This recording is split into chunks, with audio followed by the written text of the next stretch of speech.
মুঠোফোনে আর্থিক সেবাদাতা প্রতিষ্ঠান নগদের প্রধান কার্যালয়ে অভিযান পরিচালনা করছে দুর্নীতি দমন কমিশন দুদক। আর্থিক অনিয়ম ও দুর্নীতির অভিযোগে রোববার সকাল 11টা থেকে দুদকের একটি এনফোর্সমেন্ট টিম এই অভিযান শুরু করে। সংস্থাটির জনসংযোগ শাখার উপপরিচালক আক্তারুল ইসলাম এসব তথ্য জানান। দুদক সূত্রে জানা যায়, সুনির্দিষ্ট তথ্য উপাত্ত সংগ্রহ করতে আজকের অভিযান পরিচালনা করছে সংস্থাটি। মোবাইল ব্যাংকিংয়ের প্ল্যাটফর্ম ব্যবহার করে কোনো ধরনের অস্বাভাবিক লেনদেন বা নিয়ম বহির্ভূত কিছু ঘটেছে কিনা সেসব তথ্য উপাত্ত সংগ্রহ করা হবে বলে দুদক সূত্রটি জানিয়েছে। চলতি বছরের 12 ফেব্রুয়ারি আরও একবার অভিযান চালায় দুর্নীতি দমন কমিশন।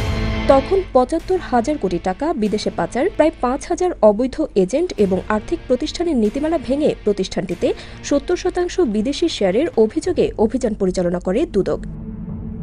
সে সময় দুদকের অভিযান পরিচালনাকারী টিম নগদের ওয়ালেটের মাধ্যমে প্রায় ৬০০ কোটি টাকার বেশি অনিয়মিত লেনদেনের তথ্য পাওয়ার কথা গণমাধ্যমকে জানায়। এছাড়া নগদ বিপুল পরিমাণ অতিরিক্ত মানি তৈরি করে বেশ কিছু বিদেশি কোম্পানির মাধ্যমে অর্থ পাচার করছে বলেও জানায় দুদক।